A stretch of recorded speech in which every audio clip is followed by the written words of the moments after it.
ਵਾਲੇਕੁਮ ਵਰਹਿਮਤੁल्लाहि ਬਰਕਾਤੁਹੂ। ਮੇਰੇ ਭੈਣੋ ਤੇ ਭਰਾਓ, ਮੇਰੀ YouTube ਫੈਮਿਲੀ, ਕੈਸੇ ਹੋ ਤੁਸੀਂ? ਅਸੀਂ ਤੁਹਾਡੇ ਵਾਸਤੇ ਨਵੀਂ ਰੈਸਿਪੀ ਲੈ ਕੇ ਆਏ ਹਾਂ। ਅਸੀਂ ਬਣਾਵਾਂਗੇ ਜੀ ਅੱਜ ਚਨੇ ਕੋਫਤੇ। ਉਹਦੇ ਵਾਸਤੇ ਅਸੀਂ 3 ਪਾਓ ਕੀਮਾ ਲਿਆ ਹੈ। ਪਹਿਲੇ ਮੈਂ ਤੁਹਾਨੂੰ ਕੋਫਤੇ ਦਾ ਸਮਾਨ ਦੱਸਾਂਗੀ। 3 ਪਾਓ ਕੀਮਾ। ਹੁਣ ਤੁਸੀਂ ਕਹੋਗੇ ਤੁਹਾਡੀ ਹਰ ਰੈਸਿਪੀ 3 ਪਾਓ ਕੀਮਾ ਹੁੰਦਾ, ਤੇ ਸਾਡੀ ਫੈਮਿਲੀ ਵਾਸਤੇ ਇੰਨਾ ਕਾਫੀ ਹੁੰਦਾ, ਤੁਸੀਂ ਜਿੰਨਾ ਚਾਹੋ ਨਾ ਕਰ ਸਕਦੇ ਹੋ। 3 ਪਾਓ ਕੀਮਾ, 2 ਅਦਦ ਥੋੜੇ ਨਾਰਮਲ ਤੋਂ ਵੱਡੇ ਸਾਈਜ਼ ਦੇ ਪਿਆਜ਼, 2 ਤੋਂ 3 ਟੁਕੜੇ ਅਦਰਕ ਦੇ, 2 ਤੋਂ 3 ਮੋਟੇ ਜਵੇ ਲਸਣ ਦੇ, 4 ਹਰੀ ਮਿਰਚਾਂ, ਹਰਾ ਧਨੀਆ, ਨਮਕ 1 ਖਾਣੇ ਦਾ ਚਮਚ, ਪੀਸੀ ਲਾਲ ਮਿਰਚ 1 ਚਾय ਦਾ ਚਮਚ, ਕੁੱਟੀ ਲਾਲ ਮਿਰਚ आधा चाय ਦਾ ਚਮਚ, ਸੁੱਕਾ ਧਨੀਆ 1 ਖਾਣੇ ਦਾ ਚਮਚ, ਹਲਦੀ आधा ਚਾय ਦਾ ਚਮਚ, ਗਰਮ ਮਸਾਲਾ आधा ਚਾय ਦਾ ਚਮਚ। ਹੁਣ ਅਸੀਂ ਇਹਨੂੰ ਜਿਹੜਾ ਨਾ ਮਿਕਸ ਕਰਾਂਗੇ। ਹੁਣ ਅਸੀਂ ਚਾਪਰ 'ਚ ਜਨਾਬ ਸਭ ਤੋਂ ਪਹਿਲੇ ਪਿਆਜ਼ ਡਾਲਾਂਗੇ, फिर ਇਹਦੇ ਅੰਦਰ ਅਸੀਂ ਡਾਲਾਂਗੇ ਲਸਣ, अदरक, हरी मिर्च। इन्हों ਅਸੀਂ ਪਹਿਲੇ ਚੌਪ ਕਰ ਲਾਂਗੇ। ਹੁਣ ਹਰ ਬੰਦੇ ਕੋਲ ਚੌਪਰ ਨਹੀਂ ਹੁੰਦਾ, ਇਸ ਤਰ੍ਹਾਂ ਦਾ ਹਰ ਬੰਦਾ ਨਹੀਂ ਚੌਪਰ ਲੈ ਸਕਦਾ ਜਾਂ ਨਹੀਂ ਹੈ ਘਰ ਵਿੱਚ, ਤੇ ਉਹਦੇ ਵਾਸਤੇ ਬਿਹਤਰੀਨ ਟਿਪ ਹੈ ਕਿ ਤੁਸੀਂ ਪਿਆਜ਼ਾਂ ਨੂੰ ਕੁੰਡੀ ਡੰਡੇ 'ਚ ਕੁੱਟ ਲਓ। ਲੇਕਿਨ ਕਈ ਲੋਕ ਕਹਿੰਦੇ ਨੇ ਉਹਦੇ ਜਦੋਂ ਛਿੱਟੇ ਮੂੰਹ ਤੇ ਪੈਂਦੇ ਨੇ ਔਰ ਕੁੱਟਿਆ ਸਹੀ ਤਰ੍ਹਾਂ ਨਹੀਂ ਜਾਂਦਾ, ਤੇ ਤੁਸੀਂ ਇਸ ਤਰ੍ਹਾਂ ਕੋਈ ਪਿਆਜ਼ ਕੁੰਡੀ 'ਚ ਡਾਲੋਗੇ ਨਾ, ਤੁਸੀਂ ਉਹਦੇ ਅੰਦਰ 1-2 ਚਮਚ ਪੀਸੇ ਸੁੱਕੇ ਧਨੀਆ ਦਾ ਡਾਲ ਦਿਓ। ਉਹ ਜਿਹੜਾ ਨਾ ਉਹਦੇ ਪਾਣੀ ਨੂੰ ਵੀ ਜਜ਼ਬ ਕਰ ਲੇਗਾ ਔਰ ਕੁੱਟਿਆ ਵੀ ਸਹੀ ਤਰੀਕੇ ਨਾਲ ਜਾਏਗਾ। ਅਸੀਂ ਚਾਪਰ ਕਰ ਲਾਂਗੇ।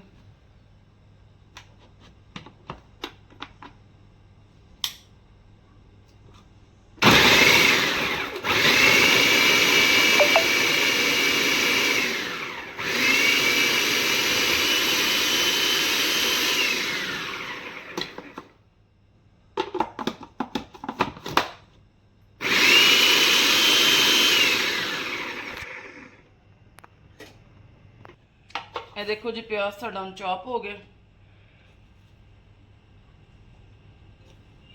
ਮਸਾਲਾ ਸਾਰਾ ਦੇ ਦਿੰਦੇ ਸੀ, ਆਪਣਾ ਕੀਮਾ ਡਾਲ ਦਾਂਗੇ।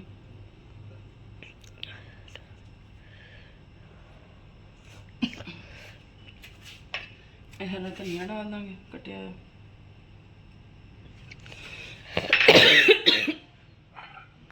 और ये सारे मसाला जो खांसी की तो माजरत है, क्योंकि मौसम आजकल ऐसा हर बंदे दे हालात हैं।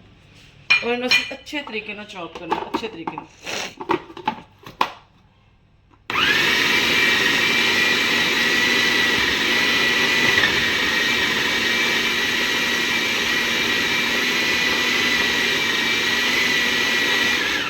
देख लो हजे चॉपर कीमे नू इस तरह चॉप कर रहा कि बिखरे हुए है, बॉल की शक्ल इख्तियार कर लेगा। इस तरह से चॉप करना।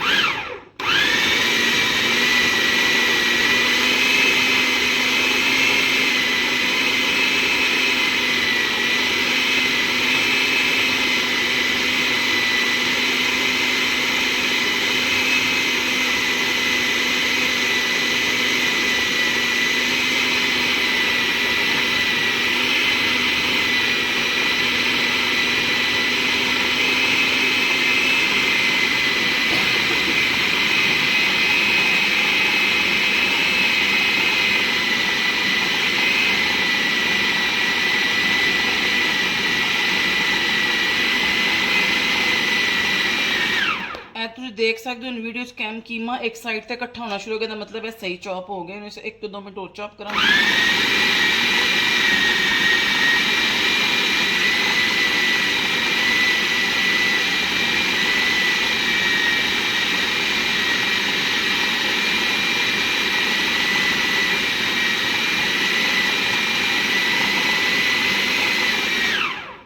देखो जी कीमे नूं इन्ना चॉप करना है। देखो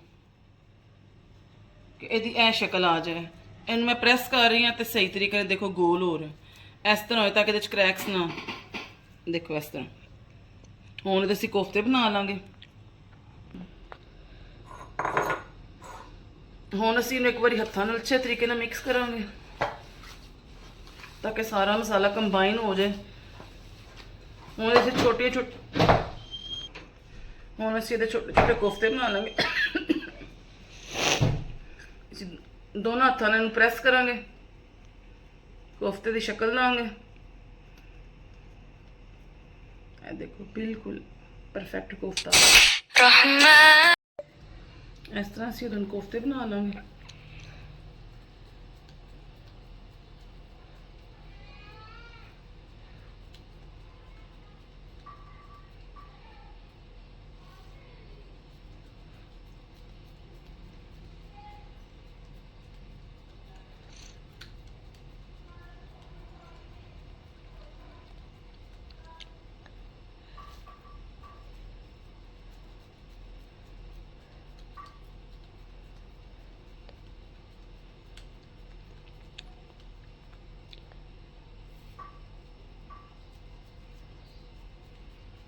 ਬਾਕੀ ਦੇ ਕੋਫਤੇ ਅਗਰ ਤੁਸੀਂ ਚਾਹੋ, ਅਗਰ ਤੁਹਾਨੂੰ ਲੱਗਦਾ ਜ਼ਿਆਦਾ ਨੇ, ਕਿਉਂਕਿ ਖਾਲੀ ਬਾਕੀ ਦੇ ਕੋਫਤੇ ਅਗਰ ਤੁਹਾਡੇ ਬਚ ਜਾਣ ਤਾਂ ਤੁਸੀਂ ਇਹਨਾਂ ਨੂੰ ਫਰੀਜ਼ ਵੀ ਕਰ ਸਕਦੇ ਹੋ, ਕਿਉਂਕਿ ਖਾਲੀ ਕੋਫਤੇ ਤੁਸੀਂ ਬਣਾ ਨਹੀਂ ਰਹੇ, ਸ਼ੋਰਬੇ ਵਾਲੇ ਚਨੇ ਦੇ ਅੰਦਰ ਬਣਾ ਰਹੇ ਹੋ। ਤਾਂ ਅਗਰ ਐਕਸਟਰਾ ਕੋਫਤੇ ਹੋਣ ਤੁਸੀਂ ਕੋਫਤੇ ਬਣਾ ਕੇ ਉਹਨਾਂ ਨੂੰ ਫਰੀਜ਼ ਕਰ ਲਓ, ਔਰ ਨੈਕਸਟ ਟਾਈਮ ਮਸਾਲਾ ਤਿਆਰ ਕਰਕੇ ਤੁਸੀਂ ਕੋਫਤੇ ਦੇ ਅੰਦਰ ਪਾ ਲਓ।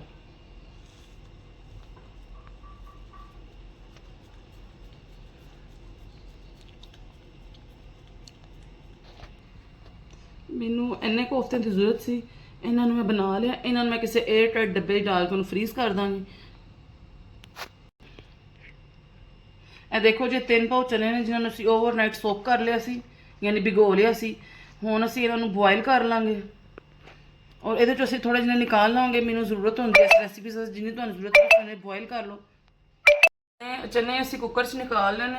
ਪਾਣੀ ਅਸੀਂ ਥੋੜਾ ਜ਼ਿਆਦਾ ਰੱਖਾਂਗੇ, ਕਿਉਂਕਿ ਇਹਦਾ ਪਾਣੀ ਅਸੀਂ ਜ਼ਾਇਆ ਨਹੀਂ ਕਰਨਾ, ਇਸ ਪਾਣੀ ਨੂੰ ਹੀ ਅਸੀਂ ਚਨੇ ਪਕਾਉਣ 'ਚ ਯੂਜ਼ ਕਰਾਂਗੇ। ਤੇ ਹੁਣ ਅਸੀਂ ਇਹਨਾਂ ਨੂੰ ਜਿਹੜਾ ਨਾ ਗਲਾ ਲਾਂਗੇ ਵੇਟ ਲਗਾ ਕੇ, ਔਰ ਉਨੀ ਦੇਰ ਜਿਹੜੇ ਕੋਫਤੇ ਨੇ ਮੈਂ ਫ੍ਰਿਜ 'ਚ ਰੱਖ ਦਾਂਗੀ। ਚਲੋ ਜੀ, ਸਾਡੇ ਚਨਿਆਂ ਦੀ ਵੇਟ ਬੋਲ ਗਈ। ਅਸੀਂ ਨਾਲ ਇਹਦਾ ਮਸਾਲਾ ਵੀ ਤਿਆਰ ਕਰ ਲਾਂਗੇ। ਤਾਂ ਅਸੀਂ ਲਿਆ ਸੀ ਵੱਡੇ ਸਾਈਜ਼ ਦਾ ਇੱਕ ਪਿਆਜ਼, ਔਰ ਇਹਦੇ 'ਚ ਅਸੀਂ ਕਮ ਸੇ ਕਮ 1 ਪਿਆਲੀ ਆਇਲ ਪਾਇਆ, ਕਿਉਂਕਿ ਚਨੇ ਪਿਆਜ਼ ਜੋ ਹੈ ਨਾ ਆਇਲ ਬਹੁਤ ਜ਼ਿਆਦਾ ਪੀਂਦੇ ਨੇ। 2 ਤੋਂ 3 ਅਦਰਕ ਅਸੀਂ ਵੱਡੇ ਸਾਈਜ਼ ਦੇ ਟਮਾਟਰ ਲੈਣੇ, 3 ਤੋਂ 4 ਜਿਵੇਂ ਲਸਣ ਦੇ ਲੈਣੇ। ਨਾਲ ਅਸੀਂ ਕੁਝ ਸਾਬੁਤ ਮਸਾਲੇ ਲੈਣੇ, 2 ਤੋਂ 3 ਟੁਕੜੇ ਦਾਰਚੀਨੀ, 3-4 ਲੌਂਗ, 5-6 ਹਰੀਆਂ ਲਾਲ ਮਿਰਚਾਂ ਔਰ ਇੱਕ ਵੱਡੀ ਇਲਾਇਚੀ। ਹੁਣ ਅਸੀਂ ਇਹਨਾਂ ਪਿਆਜ਼ਾਂ ਨੂੰ ਰੱਖ ਦਾਂਗੇ ਫਰਾਈ ਹੋਣ ਵਾਸਤੇ। ਹੁਣ ਅਸੀਂ ਇਹਨਾਂ ਪਿਆਜ਼ਾਂ ਨੂੰ ਜਿਹੜਾ ਨਾ ਗੋਲਡਨ ਫਰਾਈ ਕਰ ਲਾਂਗੇ। ਇਹ ਦੇਖੋ ਜੀ ਸਾਡੇ ਪਿਆਜ਼ ਗੋਲਡਨ ਹੋਣ ਲੱਗ ਗਏ ਨੇ। ਇਹ ਜਿਹੜਾ ਅਸੀਂ ਕਹਿੰਦੇ ਨਾ ਬਾਜ਼ਾਰ ਦੇ ਚਨੇ ਇੰਨੇ ਡਾਰਕ ਕਲਰ ਦੇ ਕਿਉਂ ਹੁੰਦੇ ਨੇ, ਉਹਦੀ 2 ਟਿਪਸ ਨੇ। ਇੱਕ ਤੇ ਇਹ ਵੇ ਕਿ ਤੁਸੀਂ ਪਿਆਜ਼ ਨੂੰ ਗੋਲਡਨ ਕਰਕੇ ਫਿਰ ਮਸਾਲਾ ਬਣਾਉਣਾ। ਦੂਸਰੀ ਟਿਪ ਤੁਹਾਨੂੰ ਅਸੀਂ ਅੱਗੇ ਜਾ ਕੇ ਦੱਸਾਂਗੇ ਜਦੋਂ ਯੂਜ਼ ਹੋਏਗੀ। ਇਹ ਦੇਖੋ ਜੀ ਸਾਡੇ ਪਿਆਜ਼ ਗੋਲਡਨ ਹੋ ਗਏ ਨੇ। ਅਸੀਂ ਸਾਬੁਤ ਮਸਾਲੇ ਦੇ ਅੰਦਰ ਡਾਲ ਦਾਂਗੇ ਸਾਰੇ। ਇਹ ਟਮਾਟਰ ਤੇ ਥੋਮ ਡਾਲ ਦਾਂਗੇ। ਸਾਨੂੰ ਹੁਣ ਅਦਰਕ ਡਾਲਣ ਦੀ ਜ਼ਰੂਰਤ ਨਹੀਂ, ਕਿਉਂਕਿ ਅਸੀਂ ਕੋਫਤਿਆਂ 'ਚ ਹੀ ਡਾਲਿਆ ਹੈ। ਇਹਨੂੰ ਅੱਛੀ ਤਰ੍ਹਾਂ ਮਿਕਸ ਕਰਾਂਗੇ, ਇਹਦੇ 'ਚ ਪਾਣੀ ਪਾਵਾਂਗੇ, ਇਹਨੂੰ ਗਲਣ ਵਾਸਤੇ ਰੱਖ ਦਾਂਗੇ। ਇਹ ਦੇਖੋ ਜੀ 1 ਗਲਾਸ ਮੈਂ ਇਹਦੇ ਅੰਦਰ ਪਾਣੀ ਪਾਇਆ, ਤੇ ਹੁਣ ਮੈਂ ਇਹਦੀ ਵੇਟ ਲਗਾ ਦਾਂਗੀ, ਔਰ ਫਿਰ ਤੁਹਾਨੂੰ ਮਿਲਨੇ ਆ ਇਹਦੇ ਗਲਣ ਤੋਂ ਬਾਅਦ। ਚਨੇ ਸਾਡੇ ਜੇ ਗਲ ਰਹੇ ਨੇ, ਮਸਾਲਾ ਸਾਡਾ ਗਲ ਗਿਆ। ਇਹਨੂੰ ਅਸੀਂ ਅੱਛੀ ਤਰ੍ਹਾਂ ਭੁੰਨ ਲਾਂਗੇ। ਇਹਨੂੰ ਅਸੀਂ ਬਲਕਿ ਬਲੈਂਡ ਕਰ ਲਾਂਗੇ, ਕਿਉਂਕਿ ਅਗਰ ਕੋਫਤੇ ਔਰ ਚਨੇ ਦੇ ਅੰਦਰ ਸਾਬਤ ਮਸਾਲੇ ਮੂੰਹ ਜਾਂਦੇ ਉਹਦਾ ਟੇਸਟ ਅੱਛਾ ਨਹੀਂ ਲੱਗਦਾ। ਅਸੀਂ ਇਹਨਾਂ ਨੂੰ ਬਲੈਂਡ ਕਰਾਂਗੇ। ਹੁਣ ਇਹ ਦੇਖੋ ਜੀ ਮਸਾਲਾ ਸਾਡਾ ਬਲੈਂਡ ਹੋ ਗਿਆ। ਹੁਣ ਅਸੀਂ ਇਸ ਮਸਾਲੇ ਦੀ ਭੁਨਾਈ ਕਰ ਲਾਂਗੇ ਅੱਛੇ ਤਰੀਕੇ ਨਾਲ, ਤਾਂ ਕਿ ਮਸਾਲਾ ਵੀ ਭੁੰਨ ਜਾਏ ਔਰ ਉੱਪਰ ਤਰੀ ਵੀ ਆ ਜਾਏ। ਹੁਣ ਅਸੀਂ ਇਹਦੇ ਅੰਦਰ ਥੋੜੇ ਜਿਹੇ ਮਸਾਲੇ ਪਾਵਾਂਗੇ, ਲੇਕਿਨ ਅਸੀਂ ਮਸਾਲੇ ਥੋੜੇ ਕਮ ਰੱਖਣੇ ਨੇ, ਕਿਉਂਕਿ ਸਾਡੇ ਕੋਫਤਿਆਂ 'ਚ ਵੀ ਮਸਾਲੇ ਪਏ ਹੋਏ ਨੇ। ਅਸੀਂ 1 ਚਾय ਦਾ ਚਮਚ ਡਾਲਾਂਗੇ ਨਮਕ, आधा चाय का चम्मच लाल मिर्च पीसी हुई,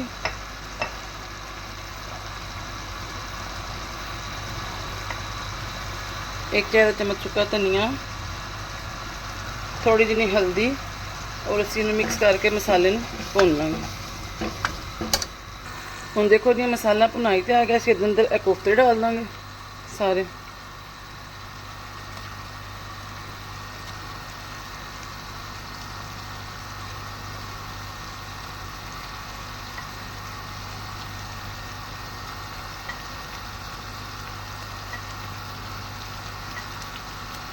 ਇਹਨੂੰ ਅਸੀਂ ਨਾ ਹਿਲਾਣਾ ਹੈ। ਹੁਣ ਇਹਦੇ 'ਚ ਪਾਣੀ ਪਾਣਾ। ਚੰਦ ਬੱਚੀਆਂ ਜਿਹੜੀ ਸਟਾਰਟ ਲੈਂਦੀਆਂ ਨੇ ਉਹ ਕਹਿੰਦੇ ਨੇ ਸਾਡੇ ਕੋਫਤੇ ਜਿਹੜੇ ਨੇ ਟੁੱਟ ਜਾਂਦੇ ਨੇ ਜਾਂ ਖ਼ਰਾਬ ਹੋ ਜਾਂਦੇ ਨੇ। ਤੁਸੀਂ ਇਹਨੂੰ ਹਿਲਾਣਾ ਨਹੀਂ ਹੈ, ਇਹਦੇ ਚਮਚ ਨਹੀਂ ਚਲਾਉਣਾ ਨਾ, ਇਹਦੇ 'ਚ ਪਾਣੀ ਪਾਣਾ ਜੀ। ਇਹ ਆਪਣੇ ਪਾਣੀ 'ਚ ਗਲ ਜਾਣਗੇ ਤੇ ਨਾਲ ਥੋੜੀ ਜਿਹੀ ਭੁਨਾਈ ਵੀ ਹੋ ਜਾਏਗੀ।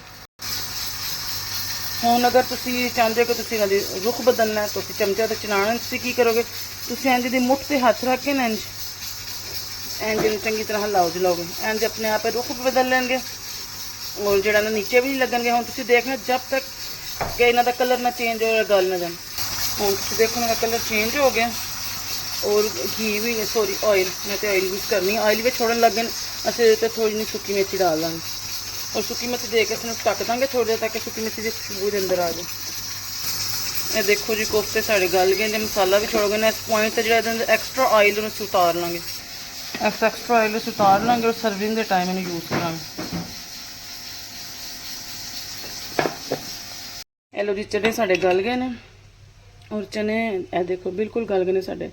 ਇਸ ਤੋਂ ਬਾਅਦ ਵਾਰੀ ਸੀ ਦੂਸਰੀ ਟਿਪ ਦੀ, ਹੋ ਚੁੱਕੀ ਰਿਕਾਰਡ ਨਹੀਂ ਹੋ ਸਕੀ, ਤੇ ਇਹ ਮੈਂ ਤੁਹਾਨੂੰ ਵਿਖਾ ਦਿੰਨੀ ਹਾਂ ਇਹ ਦੇਖੋ ਮਿੱਠਾ ਸੋਡਾ ਜਿਹੜਾ ਹੁੰਦਾ ਨਾ ਚਨਿਆਂ ਨੂੰ ਲਗਾਉਣ ਵਾਲਾ, ਉਹ ਮਿੱਠਾ ਸੋਡਾ 1 ਚਮਚੀ ਇਸੇ ਦੇ ਅੰਦਰ ਪਾ ਦੇਣਾ ਇਸ ਤਰ੍ਹਾਂ 1 ਚਮਚੀ, क्योंकि मैं पहले डाल चुका ਤੁਹਾਨੂੰ ਦਿਖਾਉਣ ਵਾਸਤੇ ਮੈਂ ਥੋੜੀ ਨਹੀਂ ਡਾਲੀ ਔਰ ਇਹਨੂੰ ਥੋੜੀ ਦੇਰ ਵਾਸਤੇ ਹਲਕੀ ਆਂਚ ਤੇ ਛੋੜ ਦਾਂਗੇ। ਹਾਂਜੀ ਸਾਨੂੰ 8 ਤੋਂ 10 ਮਿੰਟ ਹੋ ਗਏ ਮੈਂ ਛੋੜਿਆ। ਹੁਣ ਜਿਹੜਾ ਸਾਡਾ ਕੋਫਤੇ ਵਾਲਾ ਮਸਾਲਾ ਹੈ ਨਾ ਇਹ ਸਾਰਾ ਅਸੀਂ ਦੇ ਅੰਦਰ ਪਲਟ ਦਾਂਗੇ। ਇਹਨੂੰ ਮਿਕਸ ਕਰਕੇ ਔਰ ਕਮ ਸੇ ਕਮ ਅਸੀਂ ਅੱਧਾ ਘੰਟਾ ਛੋੜ ਦਾਂਗੇ ਤਾਂ ਕਿ ਮਸਾਲਾ ਇਹਦੇ ਅੰਦਰ ਮਿਕਸ ਹੋ ਜਾਏ। ਚਨੇ ਸਾਡੇ ਰੈਡੀ ਨੇ। ਇਸ ਪੁਆਇੰਟ ਤੇ ਇਹਦੇ ਤੋਂ ਇੰਨਾ ਆਇਲ ਨਹੀਂ ਆਇਆ ਕਿਉਂਕਿ ਅਸੀਂ ਤਾਂ ਐਕਸਟਰਾ ਆਇਲ ਉਤਾਰ ਲਿਆ ਸੀ, ਲੇਕਿਨ ਫਿਰ ਵੀ ਇਸ ਦੇ ਉੱਤੇ ਗਰਮ ਮਸਾਲਾ ਪਾਵਾਂਗੇ। ਦੇਖਣਾ ਗਰਮ ਮਸਾਲਾ ਪਾਉਣ ਨਾਲ ਵੀ ਥੋੜਾ ਆਇਲ ਜਿਹੜਾ ਨਾ ਉੱਪਰ ਆਏਗਾ। ਇਹਦੇ ਤੋਂ ਅਸੀਂ ਗਰਮ ਮਸਾਲਾ ਛਿੜਕ ਦਾਂਗੇ ਔਰ ਥੋੜੀ ਦੇਰ ਵਾਸਤੇ ਨੂੰ ਕਵਰ ਕਰਕੇ ਰੱਖ ਦਾਂਗੇ।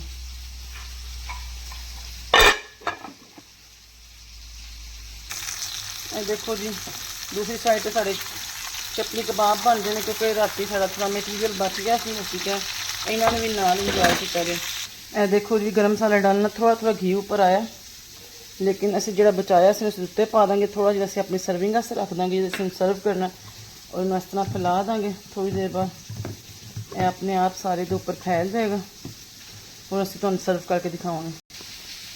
ਇਹ ਦੇਖੋ ਜੀ ਸਾਡੇ ਗਰਮਾ ਗਰਮ ਚਨੇ ਤਿਆਰ ਨੇ। ਅਸੀਂ ਤਾਂ ਹਰਾ ਧਨੀਆ ਹਰੀ ਮਿਰਚਾਂ ਡਾਲਾਂਗੇ। ਇਹਨੂੰ ਮੈਂ ਹਾਂਡੀ 'ਚ ਨਹੀਂ ਡਾਲਿਆ ਕਿਉਂਕਿ ਮੇਰੇ ਬੱਚੇ ਨਹੀਂ ਖਾਂਦੇ, ਇਸ ਵਾਸਤੇ ਮੈਨੂੰ ਸਰਵਿੰਗ ਪਲੇਟ ਦੇ ਵਿੱਚ ਹੀ ਹਰਾ ਧਨੀਆ ਤੇ ਡਾਲਿਆ। ਹਰੀ ਮਿਰਚ ਤੇ ਤੁਸੀਂ ਬੋਇਲ ਐਗ ਵੀ ਡਾਲ ਸਕਦੇ ਹੋ ਇਸ ਪੁਆਇੰਟ ਉੱਤੇ ਸਾਡੀ, ਕਿਉਂਕਿ ਗੈਸ ਧੋਖਾ ਦੇਗੀ, ਇਸ ਅੰਡੇ ਨਹੀਂ ਬੋਇਲ ਕਰ ਸਕੇ ਤੇ ਤੁਸੀਂ ਬੋਇਲ ਐਗ ਦੇ ਨਾਲ ਵੀ ਸਰਵ ਕਰ ਸਕਦੇ ਹੋ। ਅਗਰ ਤੁਹਾਨੂੰ ਸਾਡੀ ਰੈਸਿਪੀ ਪਸੰਦ ਆਏ ਸਾਡੇ ਚੈਨਲ ਨੂੰ ਲਾਈਕ ਕਰੋ, ਸ਼ੇਅਰ ਕਰੋ, ਸਬਸਕ੍ਰਾਈਬ ਕਰੋ। ਮਿਲਦੇ ਹਾਂ ਤੁਹਾਨੂੰ ਅਗਲੀ ਰੈਸਿਪੀ ਦੇ ਨਾਲ। ਅਸਲਾਮੁ ਅਲੈਕੁਮ ਰਹਿਮਤੁਲਾਹਿ ਬਰਕਾਤੁਹੂ।